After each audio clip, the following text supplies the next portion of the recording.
Olá, pessoal, tudo bem? Prosseguindo com os tópicos a serem fiscalizados, eu e a doutora Priscila do Amaral agora iremos conversar com vocês a respeito do assunto de meios de transporte. Doutora Priscila, a palavra está com a senhora. Olá, pessoal. Então, vamos dar continuidade, né, a esse papel de fiscalizar, que muitas vezes não acontece, ou se acontece, às vezes fica meio truncado, né?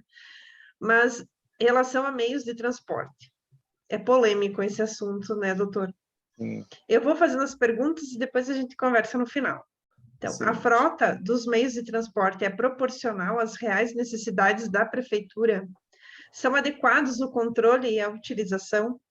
Existem planilhas ou acompanhamento da utilização desses bens, como quilometragens, combustíveis, identificação de destinos? Os meios de transporte não são utilizados para fins particulares? Os veículos possuem identificação exterior? A frequência de uso de manutenção dos veículos são adequados? Foi respeitada a legalidade para aquisição de meios de transporte? Os contratos de seguro existem? São viáveis? No caso de veículos automotivos terrestres, seu emplacamento e a documentação apresentam-se coerente com a legislação? Escolha de placa e a improbidade administrativa? E se os pagamentos dos tributos estão sendo pagos tempestivamente? Então, eu quero chamar a atenção para esse item 56, que é o emplacamento e documentação, né? Eu vou trazer um caso de um prefeito que escolheu a placa. E ele, para não seguir com a ação de improbidade administrativa, ele pagou uma multa. E ele escolheu essa placa justamente com os nomes e o número do partido. Não acredita nisso, né? Outro caso que chama também a atenção, e eu não recordo se vamos conversar um pouco mais para frente, mas vou trazer aqui, qualquer coisa eu repito, Fique à tá? vontade. A questão da gasolina desse meio de transporte. Lá na garagem, que se dizem, né? Aonde eu atuo, tem uma bomba de gasolina. E o controle, né? Muitas vezes já me perguntaram se tem controle dessa gasolina. Quem coloca, quanto coloca e se funciona. Outro questionamento é, os meios de transporte, eles estão sendo utilizados, né? Não só pela questão de fins particulares, mas eles são utilizados, já tive conhecimento de uma frota de transportes, está num terreno baldio e se deteriorando ali, né? Como que fica nesse caso? E como que os vereadores podem atuar nesse caso? Acredito que por meio de um requerimento, indicação, enfim, no primeiro caminho seria interessante, então, saber quantos veículos o município tem, não é? E depois, quem sabe, fazer um requerimento solicitando explicações a respeito desses veículos. Quando eu tive conhecimento desses meios de transportes abandonados em um terreno baldio, me entristeceu, porque é dinheiro público, né? E a prefeitura precisava de ambulância, precisava de uma van para levar o pessoal para o hospital, e estava lá, parado, se deteriorando. Muitas vezes é melhor vender, né? Então, os automóveis, para não perder o dinheiro, para que não se desvalorize, do que deixá-los ali, no relento, enfim, sem destinação, né? Esses são alguns questionamentos, doutor.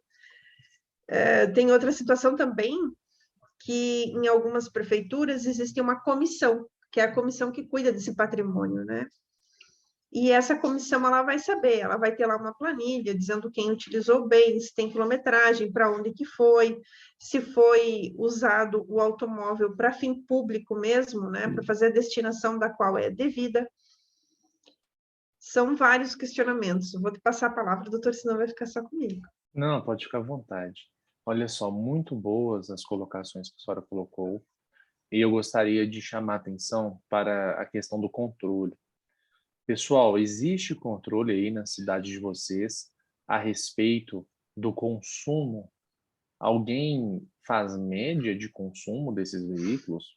Uma simples planilha indicando quilometragem rodada e volume abastecido vai te ajudar a perceber se um veículo está com algum item desregulado ou se tem alguém furtando combustível, né?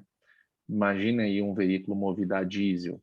Um veículo movido a diesel, dependendo do tamanho dele, se for um caminhão bitrem ou mais, vai fazer aí 1 km por litro, pode fazer até 10 por litro, se for um caminhão 3/4, depende do veículo. Mas se você fizer as contas e perceber que está dando meio quilômetro por litro, poxa vida, é um parâmetro.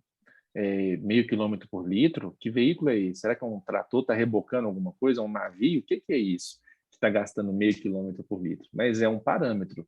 Não adianta falar assim, nossa, a conta da prefeitura com o combustível foi R$ 10.000 mês passado. Olha, R$ 10.000 para um veículo de uma pessoa pode ser tudo que gasta no ano todo ou muito mais. Mas para a prefeitura tem ambulância, tem transporte escolar muitas das vezes, tem os veículos próprios, é outra realidade, como se fosse uma empresa. Então vai haver um consumo elevado em termos de valores, mas as médias elas têm que ser as mesmas. Se o meu carro faz, por exemplo, 12, 15 quilômetros por litro, por que o da prefeitura vai fazer 3? Tem que ser analisado isso. Agora, e manutenção desses veículos? Também é muito importante. Alguém verifica prazo de validade dos óleos lubrificantes, por exemplo? Alguém sabe quando foi trocada pela última vez a correia dentada ou a corrente dentada? Porque se ela romper, você vai ter aí um prejuízo na ordem de 3, 5, 7 mil reais, dependendo até muito mais. Porque para trocar a correia, a corrente dentada, vai ser aí talvez R$ 500 que vai custar. Mas se ela romper, o que vai acontecer? Vai empenar a válvula, vai estragar a cabeçote, vai ter que trocar o motor todo. E aí alguém na prefeitura vai dar conta de fazer uma licitação para arrumar esse motor? Eu duvido. É claro que alguns conseguem, mas é muito difícil. O que o pessoal vai fazer? Vai deixar para lá. Vai jogar o veículo embaixo de uma árvore, vai jogar num terreno baldio, ou nem tão baldio assim, o terreno da prefeitura. O povo vai passar lá, vai ver a ambulância parada, não vai saber o que aconteceu e vai achar que o prefeito está deixando a ambulância estragar embaixo do sol e acaba que está deixando mesmo, né? Então, vocês têm que ter aí, você vai anotar isso aí, vereador, vereadora, equipe da Câmara, da Prefeitura. Existem 3 tipos de manutenção. Existe a corretiva, existe a preventiva e existe a preditiva. A corretiva é aquela que vai consertar o que já estragou. Por exemplo, o pneu da ambulância passou em cima de uma quina de aço e rasgou. Esse aí, eu até peguei um exemplo bem exagerado, né? Esse aí não tem muito o que fazer com o pneu, vai ter que jogar fora e comprar outro. Vamos dizer que um prego furou o pneu, tá bom? Como que você vai consertar? Você vai ter que levar até a borracharia, eles vão fazer um procedimento lá e vai tirar o prego e vai fazer, colocar ali um macarrão, como se diz aqui em Minas Gerais, não sei como chama no estado seu, você vai colocar ali alguma coisa. Essa é a corretiva. A preventiva é aquela que você aplica antes de dar o problema. Por exemplo, percebeu que o pneu está ficando careca. Você troca o pneu, você substitui o pneu. Não espera ficar careca, porque se ficar, vai sair no arame, vai dar problema, além de causar acidentes. E a preditiva é uma que a gente não costuma falar dela no Brasil. É aquela que diz que nós temos que seguir os prazos, os procedimentos que são definidos de maneira objetiva. Por exemplo, um pneu ele é feito para rodar 35 mil quilômetros. Não é porque ele rodou 37 mil quilômetros e aparenta estar bom que você pode continuar rodando com aquele pneu. O fabricante fala que é 35 mil quilômetros, o certo é descartar e colocar por um novo. Ah, mas o povo não vai entender. Infelizmente, muitas vezes o povo não vai entender. Mas vocês têm que preocupar com a segurança dos usuários, segurança do cidadão e até mesmo a conservação do veículo. Outra questão que eu via muito triste, a substituição do óleo dos veículos, ela também é feita com base em prazo de validade ou quilometragem rodada, por exemplo, 6 meses ou 7 mil quilômetros. O que acontece em muitas câmaras, em muitas prefeituras, esse problema não é só da prefeitura, né? o que se faz? O funcionário vai lá e só completa o nível do óleo, ao invés de descartar totalmente o óleo, porque já está com prazo, com a quilometragem vencidos, e completa o nível, vai misturando óleo novo no óleo velho, isso vai fazer o motor funcionar de maneira precária e vai levar a que ele funda em um determinado momento. Nós já vimos aí várias ambulâncias de 200, 300, 400 mil reais estragadas porque houve negligência na questão da manutenção. E o que a gente vê também muitas vezes, os funcionários que operam essas máquinas, eles gostariam que elas tivessem a manutenção em dia. Eu mesmo, enquanto vereador, recebi muita reclamação de motorista que implorava quase para que seus chefes dessem a manutenção correta. Mas o que acontecia? O funcionário falava com o chefe falava com o chefe do chefe, o chefe do chefe falava com o chefe do chefe do chefe, e o que acontecia? Chegava em determinado momento, falava, não tem orçamento, não é prioridade, vou ter que aguentar mais um pouquinho, e aí as coisas iriam estragando. Vocês, como representantes do povo, cuidem para que haja manutenção correta. Além da manutenção, outra questão que a gente já mencionou e a doutora Priscila muito bem falou sobre o dimensionamento da frota. O que vocês têm de veículos aí? É compatível com a necessidade? É compatível com a mão de obra? Eu vejo mesmo, vou ser muito sincero, várias prefeituras têm, às vezes, ambulâncias sobrando, mas não tem motorista. Por quê? Porque o deputado liga para o prefeito, vou mandar ambulância para você. Aí o prefeito aceita. Por quê? Porque para o deputado é muito fácil mandar ambulância. O governo estadual já comprou, o governo federal já comprou. Ele só entrega o documento e a chave, ainda tira uma foto e fala que está lembrando os eleitores. Mas, às vezes, aquela população não está precisando de ambulância mais. Está precisando, às vezes, de um equipamento, de um raio-x, de um equipamento de tomografia, enfim. Procurem saber sobre isso, tá bom, pessoal? Doutora Priscila, te devolvo a palavra. Gostaria de encerrar o bloco. Tem mais alguma questão? Acredito que podemos dar continuidade. Vamos encerrar, Sim. vamos Não podemos continuar. dar. Só tem uma questão. A pergunta número 57 vai gerar dúvidas a respeito da questão do pagamento de tributos, pessoal. É o seguinte, a gente sabe que os entes da federação, eles não podem um tributar o outro. Então, naturalmente, não é tudo que tem de tributo que se paga enquanto particular. Eu pago, por exemplo, IPVA, IPTU, se eu comprar alguma mercadoria, talvez vai ter ICMS, se eu contratar um serviço, vai ter ISS, mas em algumas situações você vai encontrar tributos aí recaindo sobre as frotas, e aí, nesse caso, é necessário saber se eles também estão sendo recolhidos de maneira correta. Tá bom, pessoal? Próximo tópico, telefonia. Te devolvo a palavra, doutora Priscila. Isso é interessante. E eu acredito que ninguém observa, né? Se há Nada. um controle adequado de ligações, apesar que hoje em dia é menos, né? É difícil pegar um telefone para ligar com todo mundo com o celular e o WhatsApp na mão, né? Mas se há essas ligações e se há ressarcimento dessas despesas com ligações particulares, acredito que seja menos hoje, né? Claro, a gente está ampliando por um Brasil enorme, né? Mas pode acontecer, né? A gente sai do princípio que é possível acontecer e se existe um ressarcimento dessas desligações particulares e se há um controle. Doutora, muito bem falado. Inclusive, como seria esse controle de ligações? Eu já vi na prática ter um responsável, um gerente de contrato, alguém é responsável por pegar a fatura de telefonia e olhar linha por linha, ponto por ponto, e verificar quais ligações foram feitas fora do padrão. Muitas vezes você vai encontrar interurbanos, não sei se os vereadores mais novos sabem o que é isso, quando tinha ligação para outros municípios, para outros estados.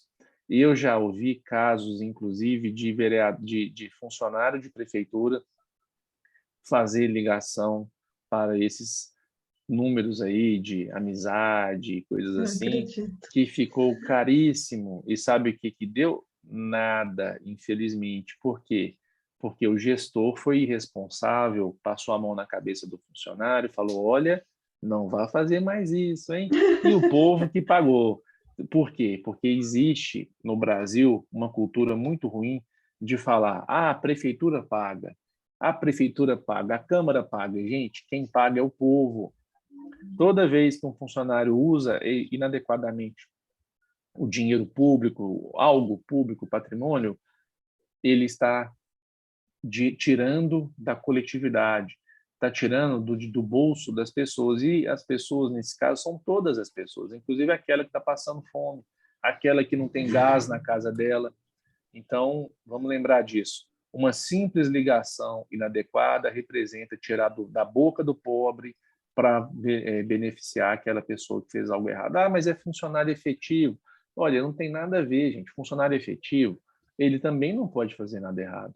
São muito bons os funcionários efetivos que são bons. Doutora Priscila é servidora efetiva, eu sou servidor efetivo, e a gente sabe que tem comissionados muito bons, tem contratados muito bons, assim como tem efetivos que não são tão bons assim, contratados que não são tão bons assim, comissionados que não tão bons assim, enfim. Tem bons e ruins nos mais variados níveis em todos os lugares. Então é o seguinte, se alguém fizer algo errado, tem que tomar uma punição. Qual que é a punição? Vai ser de acordo com a regra. Ninguém vai inventar a regra. Ah, a punição vai ser que a gente vai publicar no Diário Oficial do município que o vereador, que o servidor telefonou para um motel para perguntar quanto custava. Não, essa punição não está escrita em lugar nenhum. Tem que conhecer o básico aí de direito penal. Nenhuma regra pode ser inventada para punir alguém depois que o fato aconteceu. Qual que é a regra? Provavelmente vai ter uma advertência verbal, ou uma advertência escrita, ou algo até pior, mas isso vai interferir na progressão do servidor na carreira dele. Doutora, eu te devolvo a palavra. Só o fato de abrir um processo administrativo já causa um problema, né? Pode ser que não dê, já gera um estresse de não vou mais fazer isso. Lembrando, gente, isso prejudica o servidor. Aquele que fez algo errado e recebeu uma punição, ele não vai ter progressão na carreira. O que é isso? Sabe aquilo que ele ganha um pouquinho a mais por ter ficado mais um ano, ter ficado mais 2 anos? Normalmente, o estatuto vai previr, ou o plano de cargos, carreiras e salários ou vencimentos vai previr, que se ele sofrer punições dessa natureza, ele não vai poder receber a promoção e nem progressão. Podemos avançar, doutora? Podemos. Eu só queria fazer fique à vontade. Só fazer um link com as frotas, com os veículos, que me veio à cabeça agora. Multa, servidor, vereador, enfim, aquele agente no sentido amplo da palavra, usou o veículo e recebeu uma multa. Quem paga, doutor, essa multa? Não pode ser o povo, né, doutora? Não pode ser. Geralmente, quem paga é o órgão público, seja a Câmara ou a Prefeitura, e pede ressarcimento. Do agente no sentido amplo.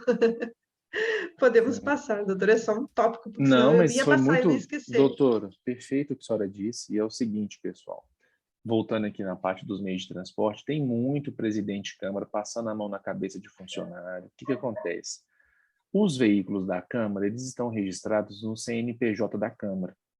Quando um condutor, pode ser motorista, pode ser quem é que estava segurando, conduzindo o veículo, se ele cometeu uma infração de trânsito, vai receber uma autuação. E vai chegar para a Câmara uma cartinha lá falando o seguinte: foi cometido essa infração pelo condutor do veículo, identifique o condutor no prazo X, ou então, se você não identificar, nós vamos cobrar o dobro do valor da multa. Para muitos empresários do setor de transporte, que quando acontece isso é fácil, ele fala qual foi o motorista e ele paga só metade da multa, desconta do motorista, e o motorista tem a pontuação abatida lá do saldo dele. Agora, para a Câmara, muitas vezes, por dó, por achar que é o dinheiro da Câmara, não fala quem é o condutor e aí paga o dobro. Além de pagar com o dinheiro do povo, paga o dobro. Então, pessoal, fiquem atentos com isso aí. Não vamos deixar o dinheiro do povo ser mal usado, porque o povo está passando fome, está precisando de remédio, então era melhor que o dinheiro do povo ou ficasse no bolso do povo ou fosse bem usado. Não podemos usar para poder ficar acobertando infrações, tá bom? Uma questão interessante que a senhora pôs na parte da frotas, que é um assunto muito bom, é a questão da identificação dos veículos. Gente, os veículos da Câmara, eles são identificados. Se ele passar na sua frente, você da Câmara ou da Prefeitura, né? Você vai saber que é da Prefeitura ou ele é um carro bem discreto, que ninguém sabe que é da Prefeitura. Isso é importante. E nisso nós temos um projeto de lei, não deixem de ver nossos outros cursos, que é o seguinte: para que vai ter uma identificação com símbolo do governo? Por que não coloca a foto da bandeira do seu município aí tão bonita, né? Coloca aí, ó, Poder Executivo do município X, é a bandeira maravilhosa. Não, tem Câmara que coloca, ou Prefeitura, né? Coloca Governo do Povo, Governo não sei o quê. Aí, toda vez que troca de prefeito, joga fora todos aqueles adesivos e coloca outros novos adesivos. Nós temos projetos que proíbem esse tipo de identificação, viu, pessoal? Doutora? Doutor, só trazer, a gente foi lá para a telefonia e voltou, né? Mas trazer, tem uma lei, que é a Lei 1081, 13 de abril de 1950, que ele fala, que dispõe sobre o uso de carros oficiais. E, inclusive, fala essa questão, né? Que é a necessidade, só é permitido o uso dos automóveis oficiais, só será permitido a quem tenha necessidade imperiosa de afastar-se. Então, bem Nossa, legal esse projeto de lei. Eu agora imagina lá em 1950 como que era o uso dos veículos próprios, hein? é A- rigorosamente proibido o uso de automóveis oficiais. Gente, Então, tem muito assunto para trabalho, fiscalizar. passeio ou trabalho estranho ao serviço público, passeio ainda, né? Imagina naquela época. Doutora, eu penso que agora convém a gente encerrar esse bloco. Vamos lá. Pessoal, vamos encerrar o bloco e logo nós prosseguiremos com mais assuntos a serem fiscalizados, tá bom?